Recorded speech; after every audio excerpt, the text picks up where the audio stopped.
അമ്മ എനക്ക് ഓർമ്മ, ഇത് കൊറേ കൊല്ലായി, 8-10 കൊല്ലായി ക്ലാഷ് ഓഫ് ക്ലാൻസ് കളിക്കുന്ന, പണ്ടിട്ട പേരാ, മനസ്സിലായോ? അപ്പൊ വീട്ടിലൊക്കെ എന്താ വിളിക്കാ? നിഹാദ്. നിഹാദ് തന്നെ വിളിക്കാം. ഓക്കെ. എന്താ തൊപ്പി ഇപ്പൊ ഈ 5 വർഷമായിട്ട് വീട്ടിൽ തന്നെയാണ് അല്ലെങ്കിൽ ആ റൂമിൽ തന്നെയാണെന്ന് ഇങ്ങനെ പൊതുവെ പറഞ്ഞു കേട്ടായിരുന്നു. അപ്പൊ അത് എന്തുകൊണ്ടാ ഈ മുറിക്കകത്ത് തന്നെ ഇങ്ങനെ ഇരിക്കണേ, പുറത്തൊന്നും ഇറങ്ങാതെ? ഞാൻ നല്ല രീതിയിൽ ഗെയിമിന് അഡിക്റ്റ് ആയിന്. ഈ കൊറേ കൊല്ലായിട്ട് ഗെയിം അല്ലാണ്ട് ഫുഡ് കഴിക്കും, ഗെയിം കളിക്കും, ഉറങ്ങും, ഫുഡ് കഴിക്കും, ഗെയിം കളിക്കും, ഉറങ്ങും. ഇത് മാത്രം എൻ്റെ റുട്ടീന്. അങ്ങനെ വീട്ടിൻ്റെ ഉള്ളിൽ തന്നെ പുറത്തിറങ്ങാണ്ട് കുറേ കാലം ഉള്ളിൽ തന്നെ ഇരുന്ന് അങ്ങനത്തെ ആ ഒരു കംഫർട്ട് സോണിലും വീണു പോയതാണ്. അതിൻ്റെ ഇടയ്ക്ക് എൻ്റെ ഫ്രണ്ട് സൂയിസൈഡ് ചെയ്ത്. അതിന് ശേഷം പിന്നെ ഞാൻ തീരെ അല്ലെങ്കിൽ ഞാൻ ഇടയ്ക്ക് എപ്പെങ്കിലും പുറത്തിറങ്ങും, സിനിമക്കാ അങ്ങനെ എന്തെങ്കിലും ആയിട്ട് പുറത്തിറങ്ങും. ഇടയ്ക്ക് ഫ്രണ്ട് സൂയിസൈഡ് ചെയ്തതിന് ശേഷം പിന്നെ തീരെ ഇറങ്ങില്ല, ഉള്ളിൽ തന്നെ ആയി, ഇറങ്ങാൻ തോന്നുന്നില്ല. ഗെയിമിന് അഡിക്റ്റ് ആയി അങ്ങനെ ഇരുന്ന് പോയതായിരുന്നല്ലേ? ഓക്കെ. അപ്പൊ വീട്ടുകാരൊക്കെ ചോദിക്കുമ്പോ അവര് ചോദിക്കില്ല എന്താ പുറത്തേക്ക് ഇറങ്ങാത്ത, ഇങ്ങനെ ഇരിക്കണം എന്തിനാന്നൊക്കെ ചോദിക്കാറില്ല അവര്? ചോദിക്കുമ്പോ എനിക്ക് കയ്യിലാന്ന് പറയും. പിന്നെ ഞാൻ ഇറങ്ങിയ എന്തെങ്കിലും ആയിട്ട് പ്രശ്നമാവും, എന്തെങ്കിലും ആയിട്ട് എന്താ അവരെ പറയിപ്പിക്കുമെന്ന് അവർക്ക് അറിയാം.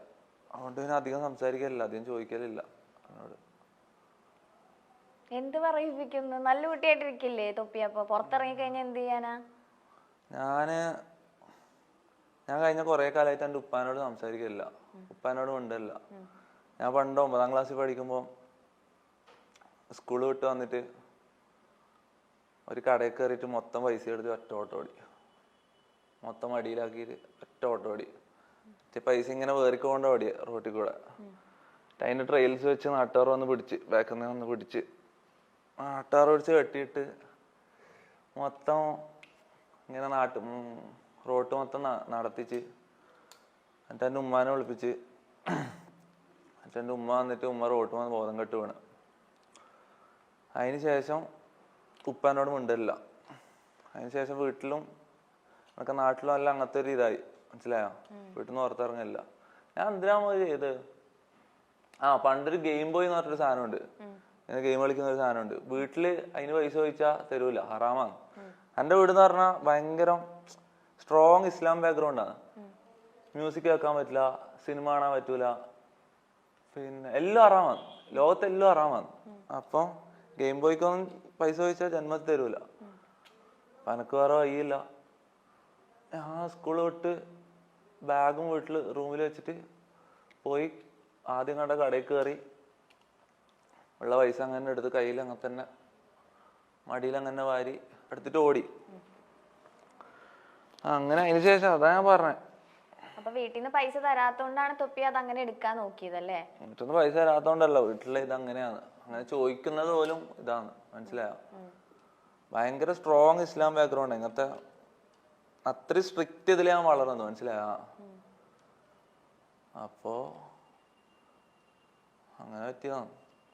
പിന്നെ അതിന് ശേഷം ഇപ്പൊ എന്നോട് മിണ്ടിയിട്ടില്ല, ഇതുവരെ മിണ്ടിയിട്ടില്ല. ഇപ്പൊ എത്ര 15ാമത്തെ വയസ്സിലാന്ന് തോന്നുന്നു.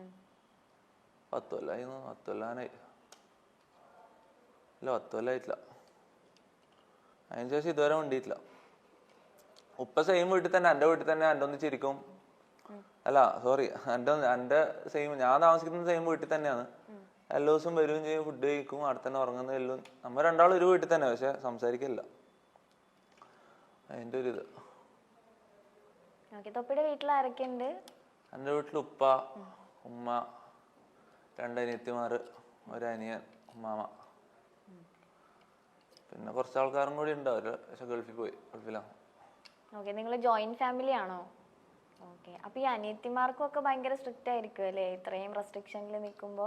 അപ്പൊ ഇത്രയും റെസ്ട്രിക്റ്റ് ആയിട്ടുള്ള ഒരു ഫാമിലി ഇങ്ങനെ ഒരു ലൈവും കാര്യങ്ങളൊക്കെ വീട്ടിലിങ്ങനെ നടക്കുമ്പോ അതിന് എഗെയിൻസ്റ്റ് ആയിട്ട് അവര് സംസാരിക്കാറുണ്ടോ? ഉണ്ട്. ഞാൻ ഓരോ ലൈവ് വരുന്നത് ഓരോ യുദ്ധം കഴിഞ്ഞിട്ടാണ്. കാരണം വീട്ടുകാരെ മാത്രല്ല, ഈ കുടുംബക്കാരെന്ന് പറഞ്ഞൊരു സംഭവം ഉണ്ട്. ഇങ്ങനെ ഇടക്കിടക്ക് വന്ന് ചൊറിഞ്ഞുകൊണ്ട് നിൽക്കും. ഞാൻ ചെയ്യുന്നതെല്ലാം അള്ളാഹ്ക്ക് നിരക്കാത്തതാണ്, ഹറാമാണ്, അങ്ങനത്തെ രീതിയിൽ പറയുന്ന മാത്രല്ല ഇടക്കിടക്ക് വന്ന് അടങ്ങാറാക്കും, ടോർച്ചറാണ്. അപ്പോ അവരൊരു ഫൈറ്റ് ചെയ്യും. ഞാൻ ഫൈറ്റ് ചെയ്യുന്ന പറഞ്ഞാൽ ഓരോ സ്ട്രീം തുടങ്ങുമ്പോ ഇങ്ങനെ ഇവരായിട്ട് ജയിച്ചിട്ട് വേണം എനിക്ക് സ്ട്രീം തുടങ്ങാൻ. ഇങ്ങനെ ഇടക്കിടയ്ക്ക് വന്ന് തളർത്തു. നാട്ടുകാരായാലും വീട്ടുകാരായാലും. എൻ്റെ സ്വന്തം അനിയൻ പോലും സപ്പോർട്ടില്ല. അനിയനെ നടക്കാൻ എനിക്ക് എഗെയിൻസ്റ്റാണ്. വീട്ടുകാർ ഒന്നിച്ചാണ്. ഞാൻ കുറച്ച് കഴിഞ്ഞാൽ വീട്ടിൽ നിന്ന് മാറി പോകാനിപ്പോ ഒരു സ്ഥലമൊന്നുമില്ല. അതുകൊണ്ട് പിന്നെ വീട്ടിൽ നിന്ന് തന്നെ ചെയ്യുന്നു. വീട്ടിൽ നിന്ന് മാറാനുള്ള പ്ലാനിലാണോ ഇപ്പൊ? വീട്ടിൽ നിന്ന് മാറേണ്ടി വരൂലേ. അപ്പൊ അങ്ങനെ വിടുവോ അവര് തൊപ്പിനെ?